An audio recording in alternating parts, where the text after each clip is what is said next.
Hi, welcome to Seymour's World. I'm Seymour Kazimirski at Think Tech Hawaii. I have to thank you for all of the emails, the texts, and the phone calls I got regarding Jason Allen last week. It was an amazing show. He was able to articulate so well how he went from music into alcohol and drugs, and then turned his life around and became a minister. And all of your comments are so wonderful because they don't just help me, but they help our audience and they help other people. Today's show is one I've been looking forward to for a long time. We have two Holocaust survivors here with us. And before you even say another Holocaust show, this is very, very special. You have seen my mother. You have seen from Poland, you have seen from the Ukraine, but now we have two people, a husband and wife team who I have never had before on any of my shows, who are Holocaust survivors. Morris was a young 4-year-old boy in Auschwitz, and Ann came from the Ukraine.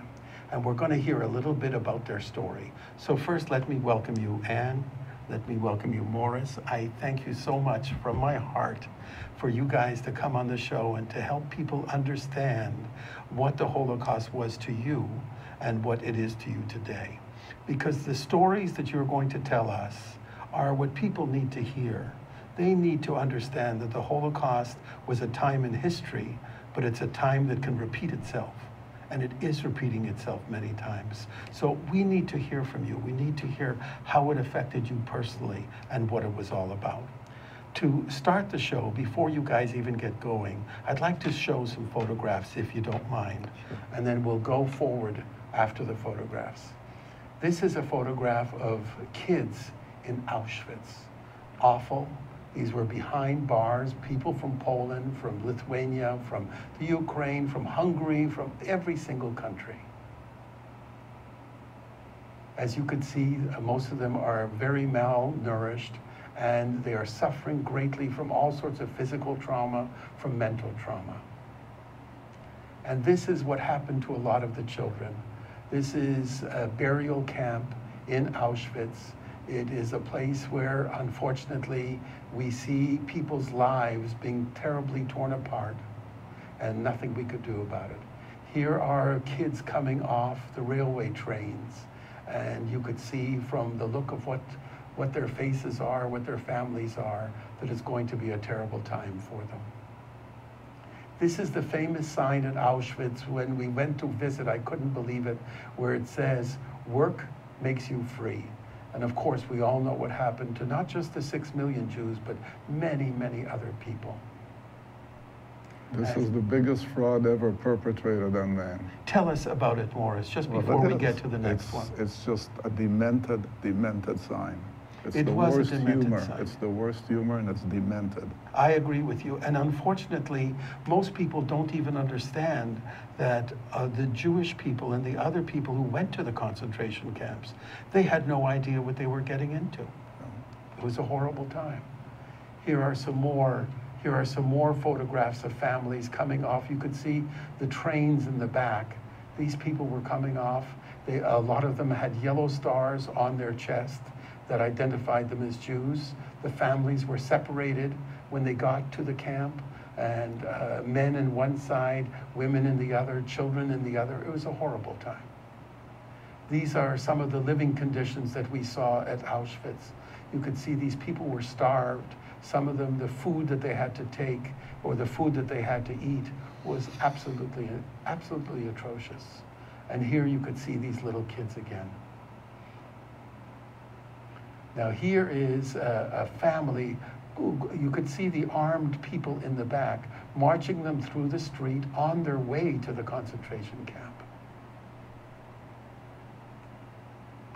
So we're going to show two more pictures that I think are so valid, especially to you, Morris. So Zuri, if you could pull up those last two pictures that we have. Okay, we're going to pick those up after. Ann, you came from the Ukraine, and your story of the Ukraine, coming out of the Ukraine, you were a child, weren't you? Could you tell us a little bit about it? Certainly, Seymour. First of all, thank you very much for inviting me to do this program, and good morning to all of you, or afternoon or evening, whenever you're watching. I was born in a little town in the Ukraine. The name of it was Rutno, R-A-T-N-O. It's not on any map, at least I haven't been able to find it. And we were occupied by the Russians until 1941. And it was hard, but it was okay. There was no mass killings going on at the time. In 1941, the Germans came in.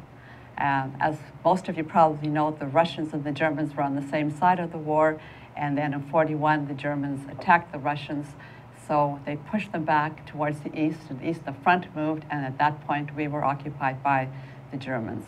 One of the first things the Germans did when they came into a place was to try to find who the Jews were.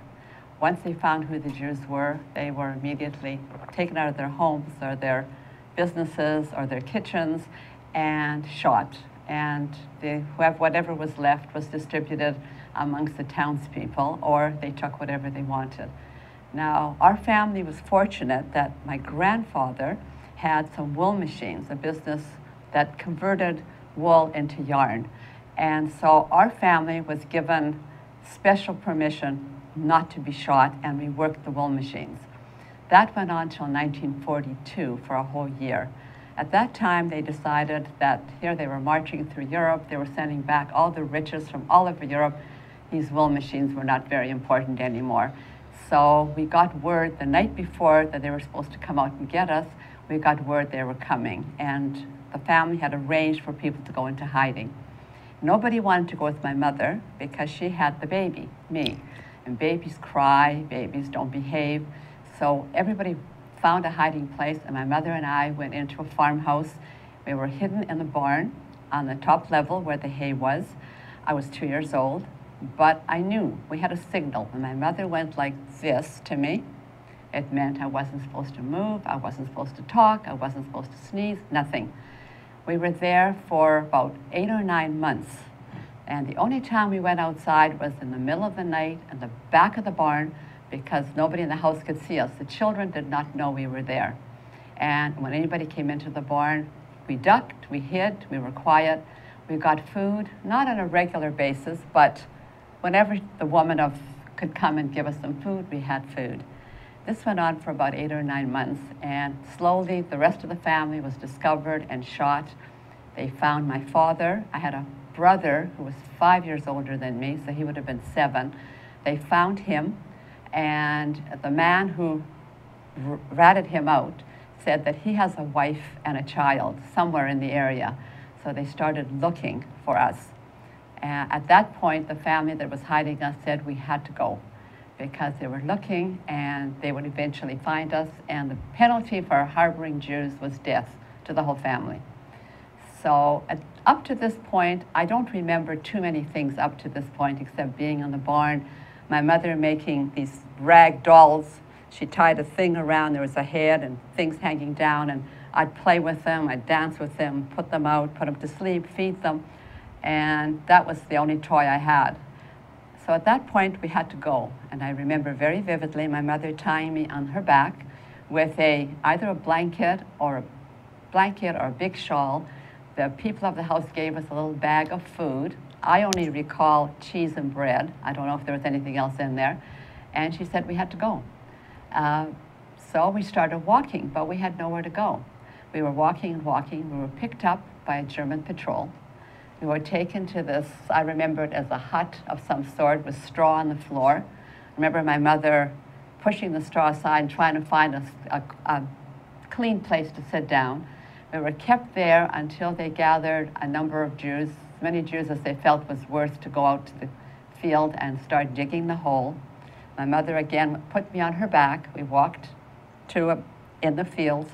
She was given a shovel with everybody else, and she started shoveling. And what happened was you dug a hole, you lined up, they shot you, you fell in, they covered you up, and they went on to the next group. As she was shoveling, a fog rolled in, a mist, and she thought, well, I'm going to die anyway. So she got on her hands and knees, and she started crawling away. Again, the signal, couldn't say anything, and she crawled, and she crawled, and she crawled. She heard the gunshots, so she knew that the others were dead. and she crawled, and she finally got up when she thought it was safe enough, and we went into the woods. I remember it being very cold. Most of my memories are cold. I don't think that part of the country had summer in the war years, because all my memories, there was always cold weather. And we were in the trees, and she would take me by the ankles. I thought it was a game, and she would do this back and forth and back and forth. I found out many years later it was to keep me from freezing, but I thought it was just a game at the time. And at night, we would go and try to steal some food. We went to a farm. If there was no dogs, you couldn't go in if there was a dog, because they alerted everybody. But they had these dugouts where they kept vegetables, so we would get whatever they had, potatoes, carrots, beets, whatever they saved for the winter. We'd go back to the forest, and we'd have to eat them raw. Couldn't start a fire, because that would cause attention. And she knew that we were not going to make it. We just couldn't survive that way. So again, I went back on her back, and she started walking. And she walked away from her town, so people didn't know who she was. And she knocked on the farmhouse, and she said, made up a story that her husband was taken into the army, and the woman who answered the door, her husband was also taken into the army. Most of the men were conscripted and away. And she said if she would give her a place to sleep and something to eat, she would work with her. And they took us in. I passed as a Christian child because I had white blonde hair, green eyes, did not look Jewish. My mother did not look Jewish. She was tall for that generation, and she had sandy hair and also green eyes. And we lived with that family till the end of the war. My mother worked the fields. She looked after the animals. She was raised on a farm, so she knew what to do. At night, she knit. She had made beautiful, beautiful sweaters with designs. She knit socks. In Europe, you knit socks. You didn't buy socks. You had to knit wool socks. And that went on till the end of the war. People came to look, but we were not identified as Jews. We were Christians. I got down on my knees every night, and I did this to Christ. Maybe he heard me. Maybe that's why I'm alive today. And I said the prayers called Oche Nash, which is a safe night. We did that till the end of the war. But the story doesn't end there. With all that, the war ends. We don't know who's alive and who's dead. Most of the neighbors that we lived beside had guilty consciences because they were the ones that told Germans who the Jews were. If you identified a Jew, if you said, that's a Jew on the street, or that family has a Jew hiding in their cellar, you were given a reward. You got to keep the feather bed of the Jewish home, or you got to keep the leather boots, or you got a bag of salt or a bag of sugar, which was very hard to come by. So now the war is over. When my mother shared with the family that kept us, they were just aghast. They couldn't believe it, that we were Jews. We went back to our hometown. Everything was gone. People were living in our homes. They didn't want you back because they didn't want to give back what you had before, your land or your cow or your house. And they were killing Jews after the war. But again, we were lucky. My mother had two cousins who were in the Partisans during the war. The Partisans, for those who don't know, were a group of Jews. They lived in the forest, they had guns. They caused a little bit of problems with the Germans with supply lines, but basically they just tried to stay alive, just to feed themselves and stay alive. And they had the two most important things in the whole world at that time. They had food and they had guns. Things were really bad. There was no food at all. As the Germans retreated, they took what they could to feed their army, of course, and they destroyed or burnt whatever they had to leave behind. So people were starving after the war as well. So these people had guns and they had food, and they said, anybody touch this woman and this child, we will kill the whole family. And I truly believe they would have done that. And certainly the townspeople believed that they would do that. So they left us alone. What made them endearing to you? The Partisans. They were my cousins, my mother's cousins. So that was enough. It was family. That was so absolutely wonderful. They were Jewish and they were family. I have a couple of questions from viewers Sure. who are listening. They want to know if you kept in touch with the farmer who helped We you. did. We were in touch with them twice a year.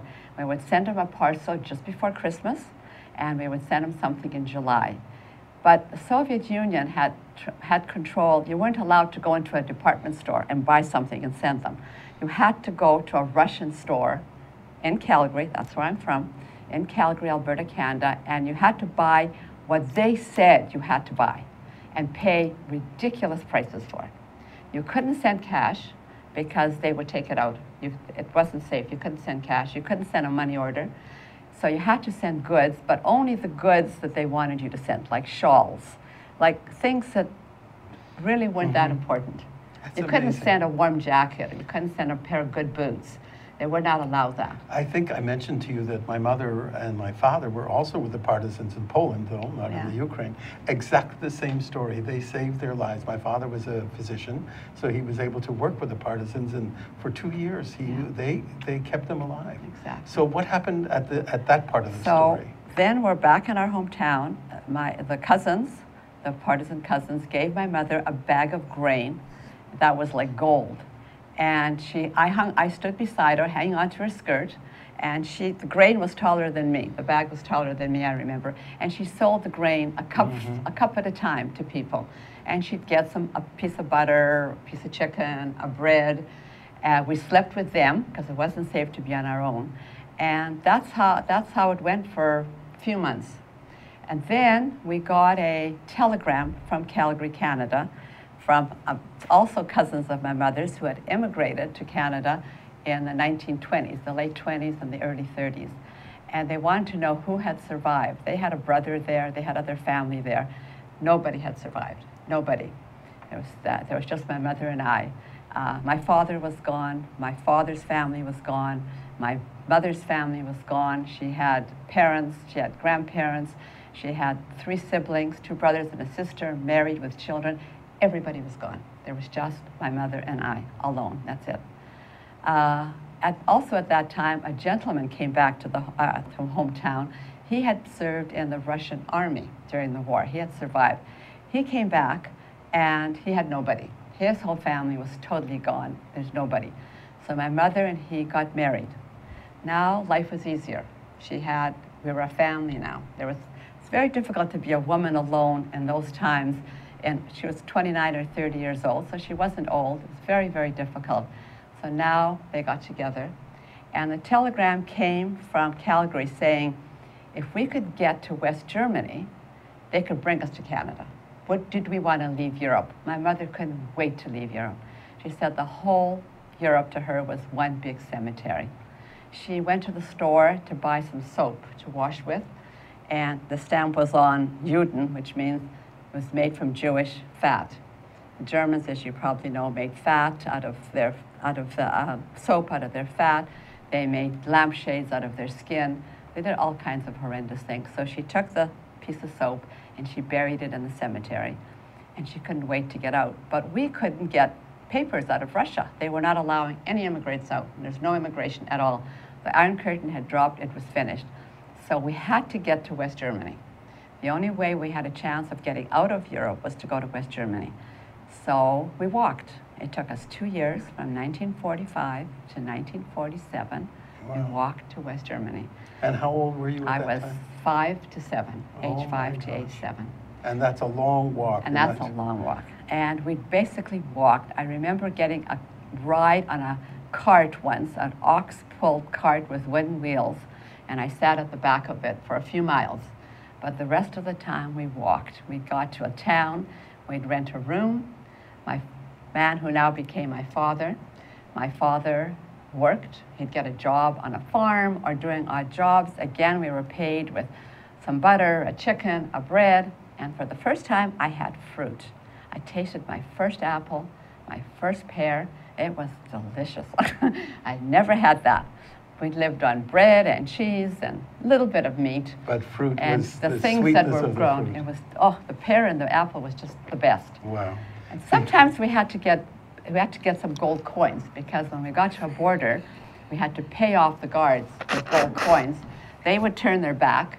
We'd scoot across the border. The border was like a 2-lane highway, Wow. basically, in the middle of nowhere. Before we get to the next chapter of your Sure. book, we have to go to a commercial break. But I have to ask you something.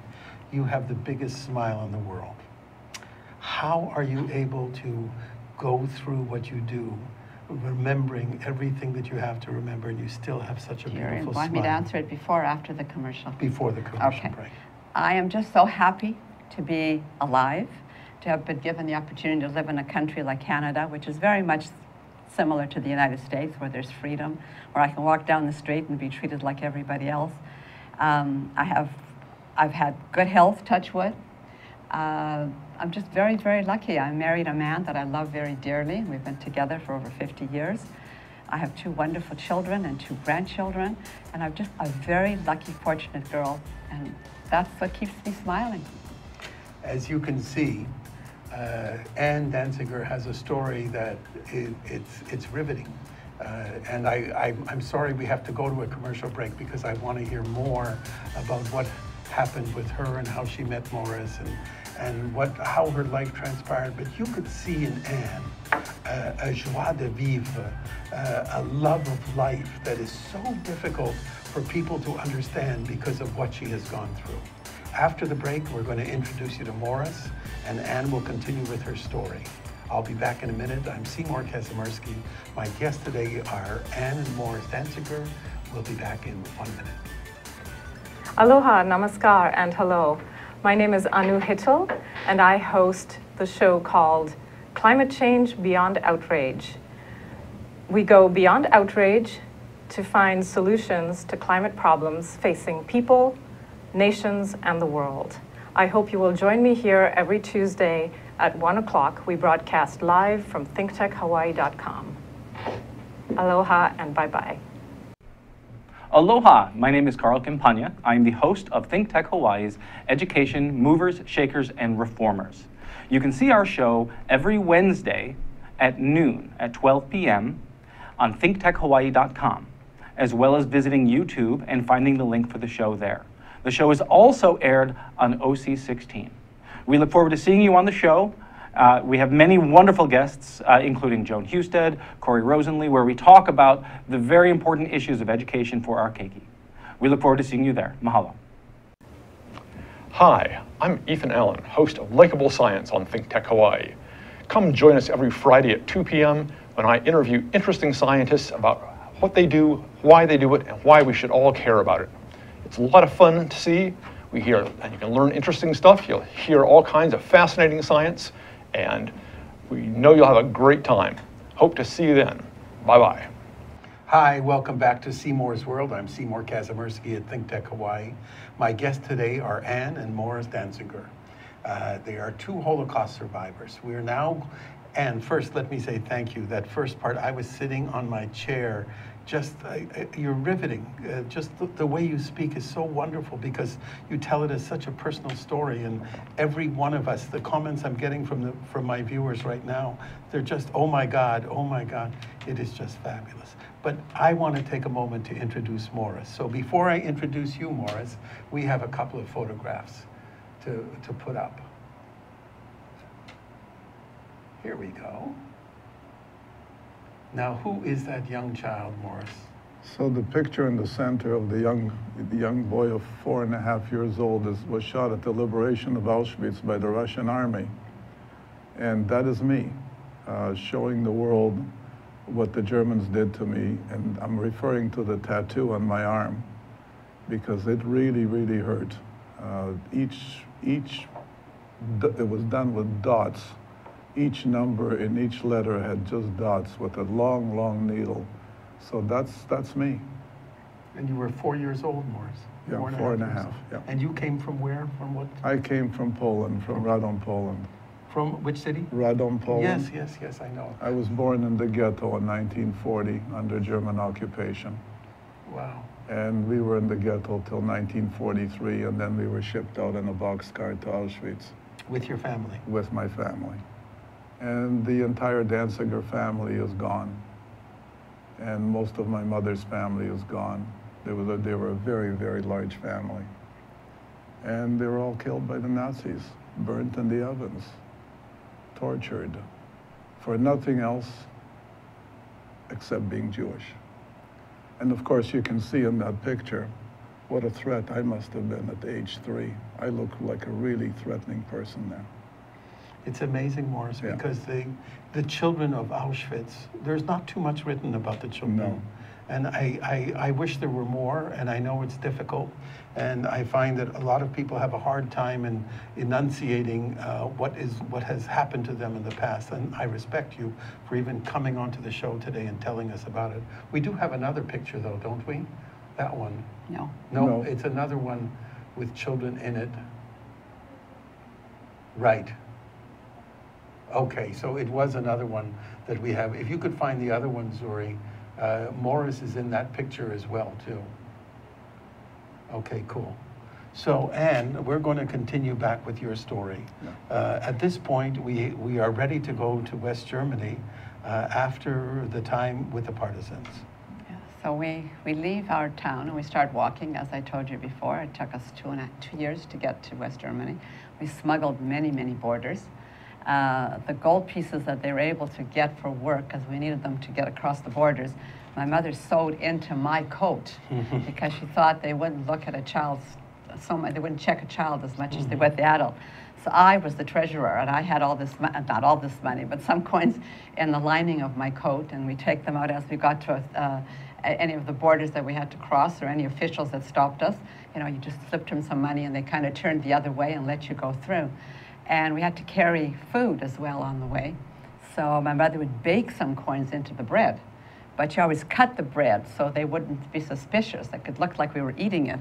And there was actually gold coins in there as well, My because God. you had to hide that.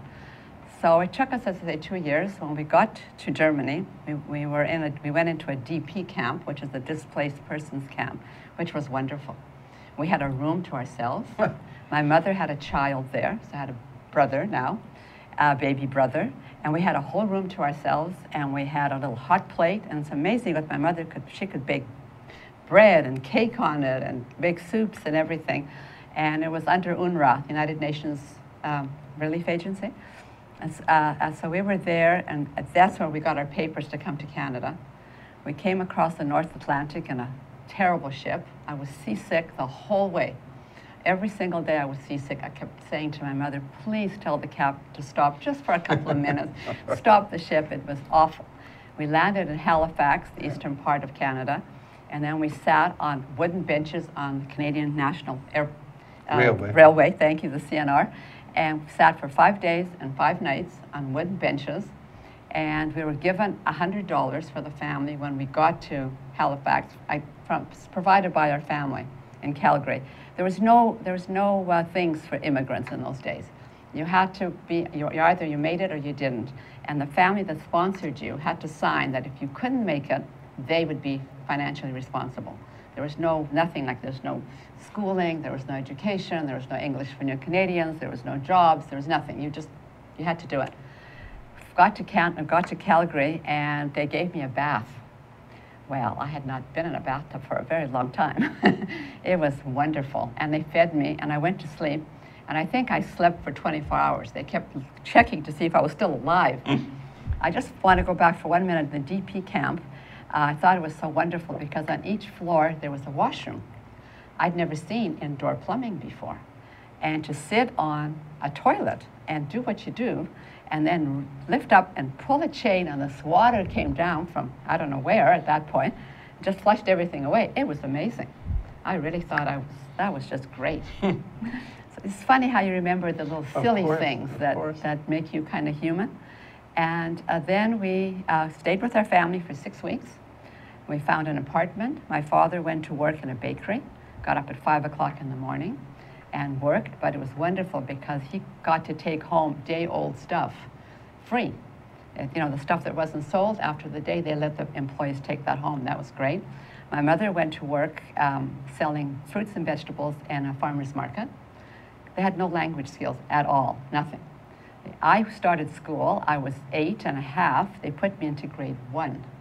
It's horrible. I cried every day for 2 weeks. I did not understand what the kids were saying.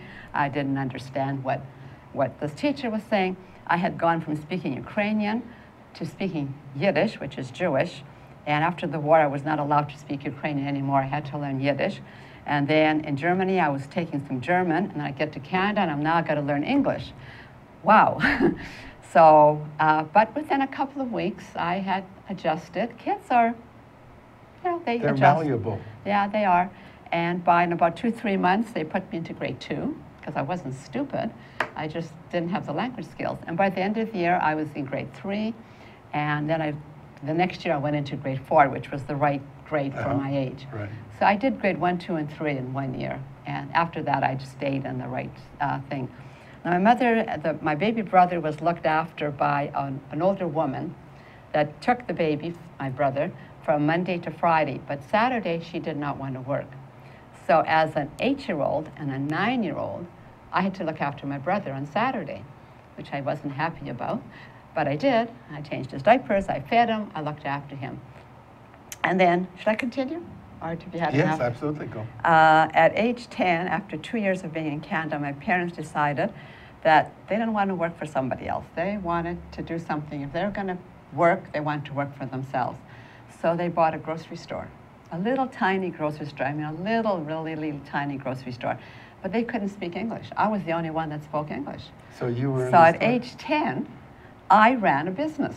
That's fabulous. I ordered, I sent out notices, I paid bills, I made income tax things.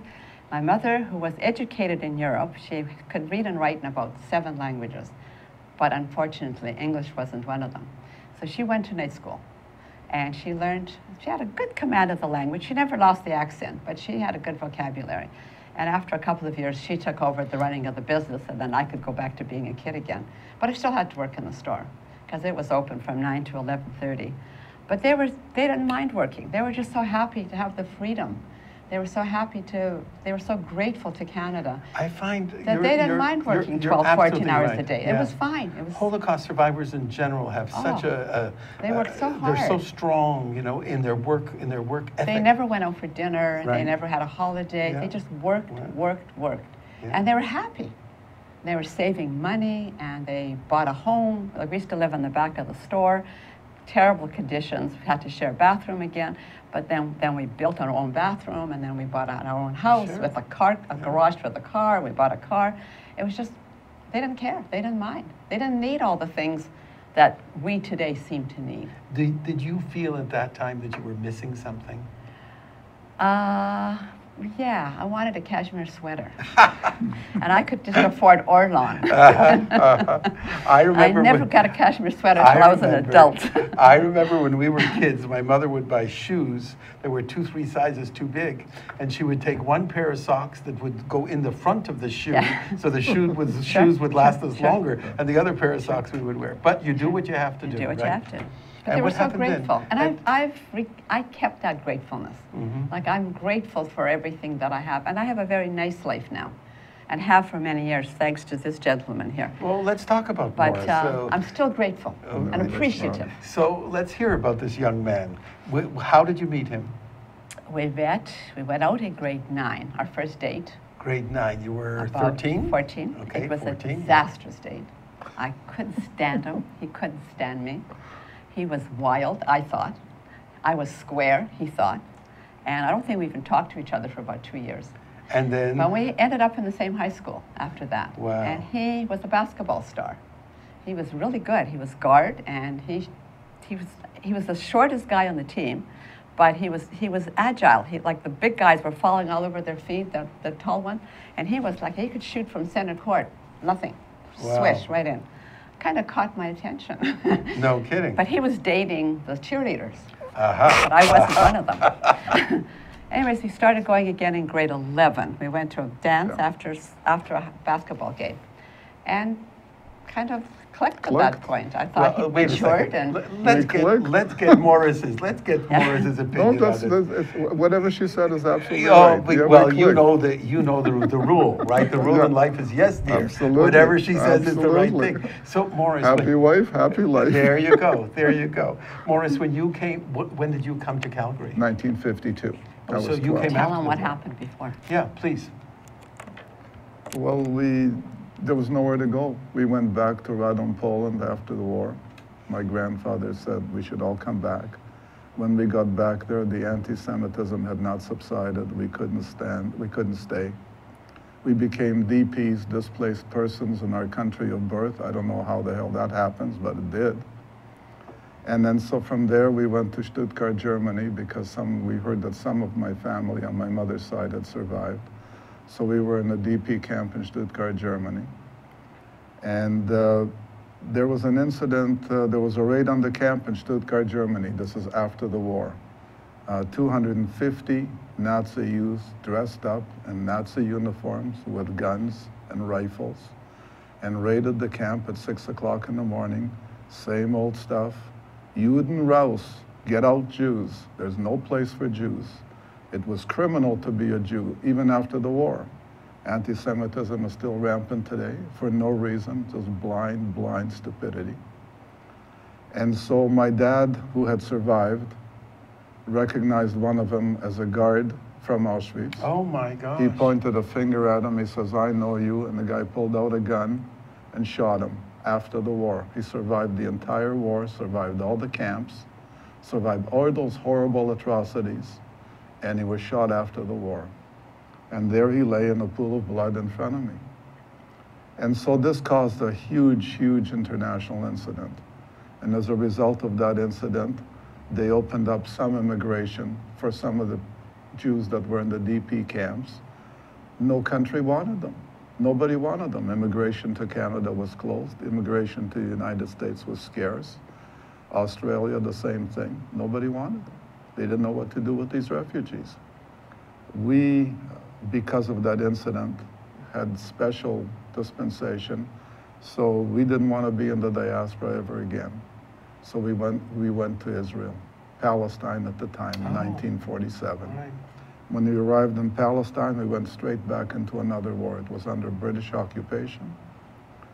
And I remember going to school.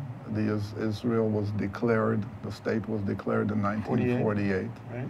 I remember distributing leaflets in the first Israeli election. Let's go back to It me. was tremendous.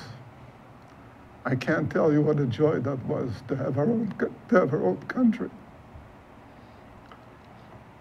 I can't talk. That's okay. Yeah, I gotta take That's all right. So when you got to Calgary, and you finally met Morris, and you have your love in front of you, did you get married right away? No, couldn't afford to. We had no money. We both came from very poor families.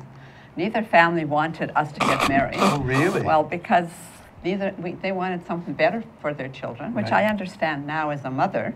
Didn't quite understand it then as a kid. Of course, yeah. But we did get married eventually, and Morris went to school, and he worked 3 jobs. He put himself through university. And it was tough times. We lived on very little money, lived in subsidized housing and student loans, and he worked 3 jobs, and then we had a baby.